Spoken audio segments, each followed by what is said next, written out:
Mais à 23h05, nous accueillons maintenant Sandrine. Mais avant d'accueillir Sandrine, je voudrais vous donner un rendez-vous avec Sophie et les copains. Sophie Davant, tous les jours de 16h à 18h, vous invite à participer dans la bonne humeur au grand jeu d'Europe 1. Aidée par sa bande de copains, où demain d'ailleurs elle va recevoir Enora Malagré. Vous pouvez tester ensemble votre culture générale pour tenter de gagner le jackpot d'Europe 1 qui s'élève actuellement à 1 400 €. Inscrivez-vous par SMS en envoyant Sophie au 7 39 21. Et puis peut-être serez-vous l'heureuse ou l'heureux gagnant du jackpot Europe 1. C'est Sophie et les copains et c'est de 16h à 18h du lundi au vendredi. Bonsoir Sandrine. Bonsoir Olivier et merci. Bonsoir, je vous en prie Sandrine. Alors, ouf, je suis autiste. Oui. Disponible sur Amazon, donc vous avez écrit ce livre. Mais ouf, je suis autiste parce que vous avez été diagnostiquée à 56 ans, Sandrine. Oui, c'est ça. Très très tard et du coup, c'est vrai que ça gâche un peu la vie quand même. Enfin, je veux dire, les 56 premières années. Alors justement, on va en parler de ces 56 premières années et bien évidemment, j'ai beaucoup de questions à vous poser. D'ailleurs, la première, c'est en quoi le fait de ne pas avoir été diagnostiqué a gâché une grande partie de votre vie? D'une part, je me sentais inférieure aux autres parce que je voyais bien que je fonctionnais différemment. Je voyais bien que j'avais plein de problèmes que les autres n'avaient pas. Je ne savais pas que mon cerveau était manuel et que le cerveau des gens, entre guillemets, normaux est automatique. Oui. Donc, je me disais, bah, c'est toi qui es nul. Alors que non, en fait, mon cerveau fonctionne juste différemment. Et tant qu'on ne le sait pas, on peut rien faire. On peut que se suradapter. Mais même en essayant de se suradapter, on n'y arrive pas. On passe toujours pour quelqu'un de bizarre, en fait. Toujours, en fait. Hein. Ah bah oui, de toute façon, partout, on ne savait pas que j'étais autiste, mais j'étais bizarre, de toute façon. Et il y en a même qui me disent, encore récemment, une amie m'a dit, ah, je t'avoue que quand on s'est connus, je t'ai trouvé très bizarre. Alors, bizarre, Alors, ça veut dire quoi, bizarre, à votre avis? Vous aviez du mal à établir le contact avant, quand vous étiez jeune ou adolescente? Vous aviez du mal à avoir des amis? Est-ce que vous étiez une petite fille et puis après une adolescente seule? j'ai jamais été vraiment seule. J'ai toujours eu un ou deux amis, déjà, toujours. Dans n'importe quelle classe, j'avais toujours un ou Toujours. une copine. D'accord. Voilà. Mais du coup, je faisais pas partie de la classe, en fait. Je faisais jamais partie du groupe. Et puis, on voyait bien que j'étais différente. Hein. Mhm. En quoi vous Et étiez c'est pour... différente alors, Sandrine? Dites-moi. Ah, bah déjà, oui, mon fonctionnement est différent. Au niveau de la nourriture, je n'aime rien, mais rien.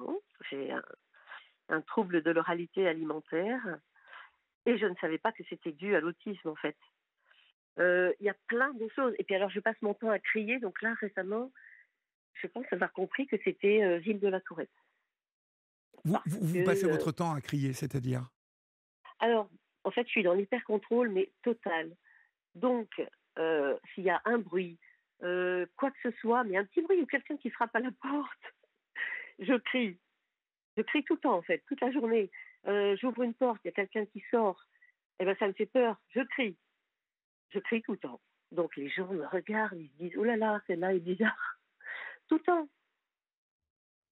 Vous Qu'est-ce que... criez, c'est-à-dire vous criez. Ah ben, Expliquez-moi comment, détaillez-moi. un cri de surprise, Ah oui, en fait. d'accord, vous êtes Ah oui, surprise. oui, Oui. voilà. Mais Comme si parfois, vous je étiez crie très fort. craintive, en fait. Voilà, c'est ça. Parce que je suis dans l'hyper-contrôle et bah, il y a un bruit auquel je ne m'attendais pas, donc c'est la cata. Je crie. D'accord. On va parler de cette période-là, hein, ne vous inquiétez pas si je ne vous pose pas encore beaucoup de questions sur l'après, mais je pense que Oui, c'est important que on évolue d'abord sur cette première partie où vous n'étiez pas diagnostiqué. Le oui. fait d'avoir été diagnostiqué comme ça sur le tard, pourquoi avant en fait? Parce que vos parents n'avaient pas fait les démarches quand vous étiez plus jeune, ou parce que c'était par méconnaissance de l'autisme? À quoi vous attribuez le fait que, au final, vous ayez traversé autant de temps sans être diagnostiqué? Bah, disons qu'à l'époque, je suis née en 65, donc à l'époque, Oui, oui, franchement, on ne faisait pas attention à ça, hein. Même encore aujourd'hui, il y a beaucoup d'adultes bien sûr, autistes qui ne bien sont sûr. pas diagnostiqués. J'ai eu cette chance. Ça s'est fait par hasard d'ailleurs. Mais bah non, je me disais juste que j'étais bizarre, quoi, c'est tout. Et je Mhm, disais, bon, mhm, bah, et je subissais ma vie en plus à l'époque. mhm. Vos parents, en fait, vous ont emmené voir des psychiatres, je suppose. Ah Est-ce non, que non, vous ah non, n'avez mais jamais pas à été l'époque, hein.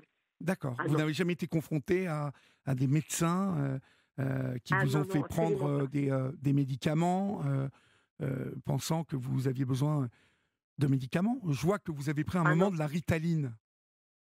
Alors justement, j'en prends depuis 2 ans de la Ah Ritaline parce que d'accord, j'ai c'est aussi depuis 2 ans. oui, Ok, j'ai aussi un TDAH. C'est grâce à la Ritaline en fait que j'ai été diagnostiquée.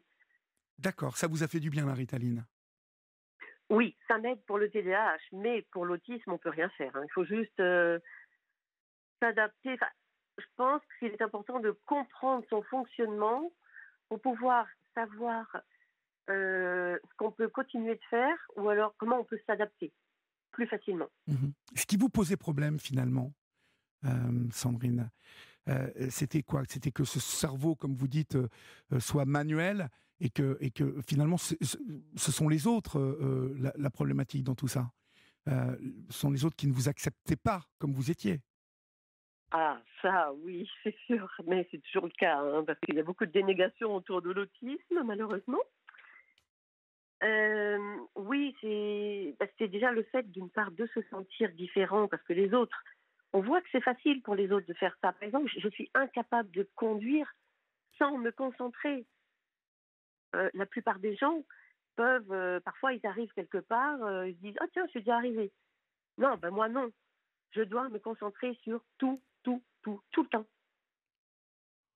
Donc je vois bien que pour les autres, c'est plus simple. Ça vous fatigue plus? Ah ben oui, parce que je dois sans cesse travailler beaucoup plus que les autres pour avoir le même résultat. Oui, Et oui. encore, pas toujours. Donc ça, c'était... Bah, quand on n'a pas confiance en soi, ça n'aide pas du tout. Justement, ça a gâché une partie de votre jeunesse, de votre adolescence. Vous parlez de manque de confiance en soi. Très vite, vous avez été habité Mm. par ce sentiment-là? Ah oui, oui, oui. Très, Oui. très vite. Ouais, ouais, ouais. Et à l'âge de 17 ans, donc je parle des années 80, à l'époque c'était quand même beaucoup plus rare, je ne lisais que des livres sur la vie après la mort, la psychanalyse, etc. J'essayais de me comprendre en fait. Oui. Vous étiez Et puis consciente j'essayais aussi. donc d'avoir un problème, en fait?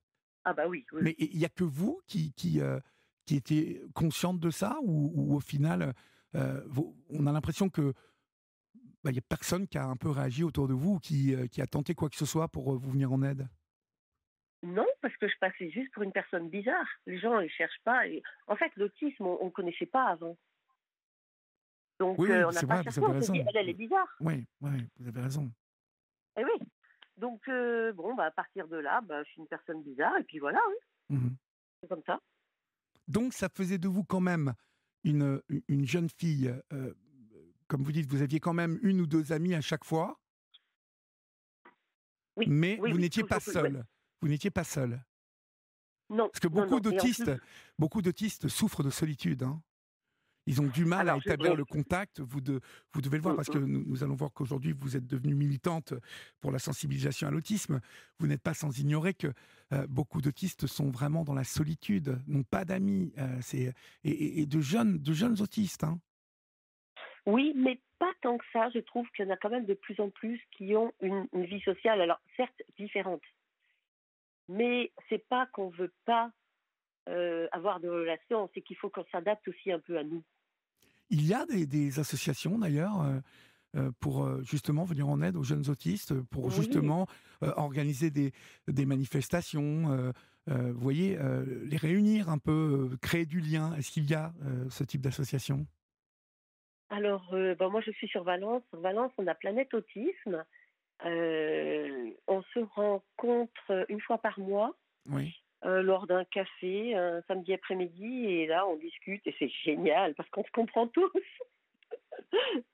On parle de ce qu'on, enfin voilà, ce dont on veut parler, Et on se regarde tous avec des sourires. Ouais, je te comprends, c'est génial, quoi. Ça fait du bien. Franchement, ça fait du Bon, bien. alors venons-en au diagnostic. On a compris Ouais. que ça vous avait vraiment entraîné dans un sentiment de non-confiance en vous.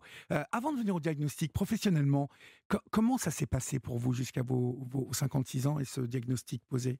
Avant, comment ça s'est passé? Ça a toujours été très compliqué. Maintenant, je comprends quand je vois que 81% des autistes n'ont pas de travail, ils ne peuvent pas le conserver. Du coup, je m'étais mise à mon compte. J'ai été traductrice parce que je suis bilingue. Oui, Mais par contre, c'était évidemment beaucoup, beaucoup de travail pour moi, puisque justement, en fait, en plus, on veut faire les choses à fond. Donc, moi, j'avais une collègue, quand elle passait après moi, elle devait me relire. Elle savait qu'en fait, elle faisait rien, quoi. C'est-à-dire que moi, je vais passer énormément de temps sur le travail, et du coup, le taux horaire est très, très bas. Du coup, j'ai arrêté il y a 3, 4 ans. J'ai arrêté. Je me suis tournée vers un peu l'hypnothérapie, j'ai fait des formations et j'écris mes livres.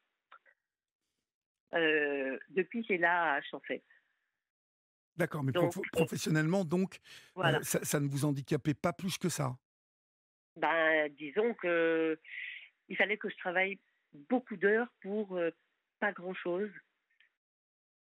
Donc, c'est pour ça que j'ai arrêté la D'accord, traduction. Et maintenant, d'accord. je comprends. En fait, j'ai galéré toutes ces Ouais, années ouais, ouais.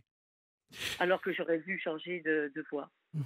Ce diagnostic, il arrive, alors, comment? Et il arrive, dans quelles circonstances, ce diagnostic? Alors, tout bêtement, justement, je voulais voir pour me mettre à mon compte dans l'hypnose. J'ai vu une assistante sociale et là, elle me dit, mais avec ce que vous me racontez, mais vous n'êtes pas capable de travailler en fait. C'est pas possible.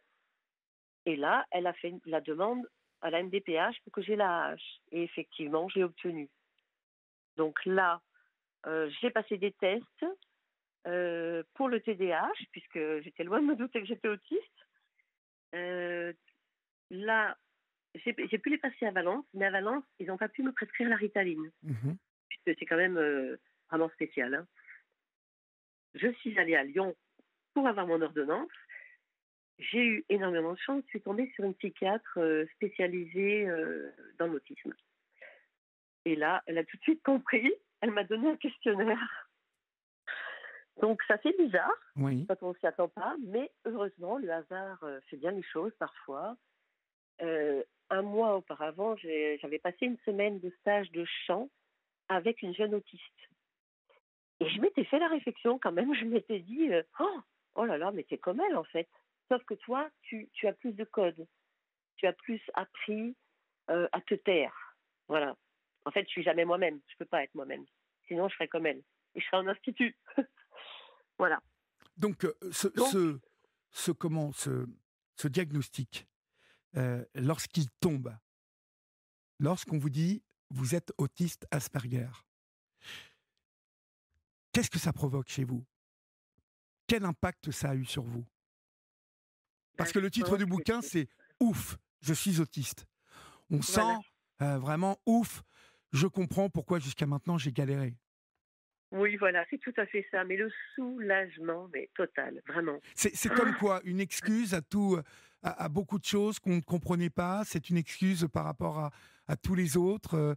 C'est quoi ce «ouf» de soulagement? Ah, oui, oui, oui, oui, c'est une excuse pour dire, il y a des choses que je ne peux pas faire. D'ailleurs, là, je fais un effort surhumain, je tiens à le préciser, Oui, je je suis l'entends, je l'entends. téléphonophobe. Vous savez, je connais bien cette problématique de l'autisme, vraiment. Donc, Oui. je sais que vous faites un gros effort pour vous concentrer et pour, être, là avec nous.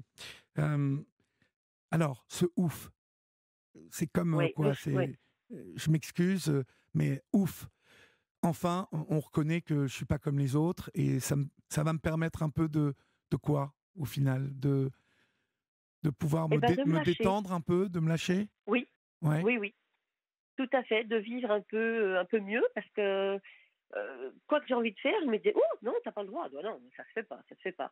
Alors que là, bah maintenant, je me lâche un peu plus, tant pis. Et en plus, j'ai la chance d'avoir des amis qui s'adaptent à moi, qui sont exceptionnels. Donc, ça m'aide énormément aussi. Du coup, c'est vrai qu'on peut se dire que je fais plus autiste maintenant qu'avant. Mais c'est juste parce que je suis un peu plus moi-même. Je me cache moins. Vous vous cachez moins. Ah, ça fait du bien. Uh-huh. Est-ce que vous en Ouais. parlez de cet autisme aujourd'hui, au-delà de vos livres? Est-ce que dans une conversation, vous pouvez préciser avant toute chose, il faut que tu saches que, ou que vous sachiez que je suis autiste? Alors, maintenant, oui. Et c'est ce que je fais généralement. Ça évite que les gens me jugent, en fait, sans savoir. Donc maintenant, je le dis. Je dis, voilà, je suis autiste. Il faut me prendre comme je suis. Alors, je fais des efforts. Attention, je ne me laisse pas aller quand même. Hein. Mais bah, je suis un peu plus moi-même. Donc, les gens, c'est à prendre ou à laisser, en fait. Hein. C'est le package complet. Ou pas du tout. D'accord. Et vous vous sentez comment aujourd'hui alors? Bah, aujourd'hui, Soulagé, vous alors soulagée. légitime? Vous voyez ce que je veux dire? Il y a un poids en moins Oui, aujourd'hui? oui, oui, oui. Alors bon, je suis vraiment déçue d'avoir perdu toutes ces années parce que je les ai perdues vraiment. J'ai pas pu profiter de la vie, hein, même si j'en profite encore pas tant que ça parce que je me pose en fait toujours des questions. Moi, j'ai pas de bouton off, hein. Donc je profite jamais. Mais avant, c'était encore pire. Donc j'en veux un peu à la vie parce que je me dis ben voilà, j'ai 58 ans maintenant, donc c'est pas bientôt la fin, mais presque. Donc j'aurais pas profité. Ah non, mais 58 ans, ça va, écoutez, c'est pas la Oui, mais fin. bon, non, pas la fin, mais bon, c'est un peu dommage, quoi. J'aurais pu en profiter plus tôt. Bon, bref. Votre vie sentimentale, ça a été comment, du coup? Oh, bah, assez chaotique, hein, je dirais, parce que bah, c'est pareil. Si j'avais su que j'étais autiste, ça aurait tout changé, quoi. J'aurais pas eu les mêmes relations. Enfin, c'était compliqué quand même avec mon mari. Hein. Très, Vous très avez été marié compliqué. quand Là, même? Ouais. oui, oui, oui. J'ai été mariée parce que bah, déjà, de toute façon, moi, ma vie, c'était d'avoir des enfants. Oui. Vous avez eu des enfants? Oui, j'ai 3 enfants et Ah oui, vous avez 3 j'ai- enfants, dites donc, mais il faut que je vous demande oui. tout. C'est Ah bah important oui, je ça. suis autiste, hein. Oui, oui, oui, oui. Bah, vous voyez, c'est bien. Maintenant, vous le dites. Heu, justement, 3 enfants, c'est formidable ça. C'est formidable, d'autant plus qu'ils sont heureux et bien dans leur peau. Donc vraiment, j'ai pris ma revanche sur la vie, en fait. Voilà, pour moi, j'ai réussi ma vie. Ah bah, là, ouais, carrément. Ouais, ouais, ouais, ouais. J'ai réussi que ça, mais, mais je l'ai réussi. Comment Donc, ça, vous n'avez réussi que ça? bah, professionnellement, j'ai rien réussi. Ma vie sentimentale non plus. Euh, question en finance, ben, c'est nul. Enfin, non, j'ai rien réussi. Hein. Bah, vous avez écrit un livre, vous vous en êtes sorti. Vous avez été autiste 56 ans votre vie avant d'être diagnostiqué. Moi, je trouve ça quand même formidable. Rien n'est gâché, rien n'est. Enfin, tout continue. Et puis, bah, maintenant, il y a quand même une avancée certaine. C'est que on, Oui, on sait que vous l'êtes, vous arrivez à en parler. C'est formidable, moi, je trouve, ça. oui, oui, oui, tout à fait. Alors oui, j'arrive beaucoup à en parler. D'ailleurs, parfois, je discute avec des personnes, je me dis, oula, cette personne doit être autiste, alors comment lui dire parce que je les sens, hein, alors là, j'ai aucun doute. Voilà. Et non, mais je suis vraiment soulagée, c'est sûr. Ça a changé ma vie. Très Il n'y a pas bien. d'autre mot. Ouf, je suis autiste, disponible sur Amazon si vous voulez en savoir plus sur la vie de Sandrine. Bien évidemment, les références de ce bouquin sont à consulter aussi sur notre page Facebook de la Libre Antenne. Merci mille fois de votre témoignage ce soir sur l'antenne d'Europe 1, Sandrine. Merci aussi pour l'effort que vous avez fourni parce que je sais que c'était compliqué pour vous le téléphone. Donc bravo, bravo, bravo. Merci beaucoup, On vous Olivier. embrasse et puis merci pour votre témoignage. Ben, merci beaucoup. Bonsoir. Merci, bonne soirée. Au revoir. Au revoir, Olivier.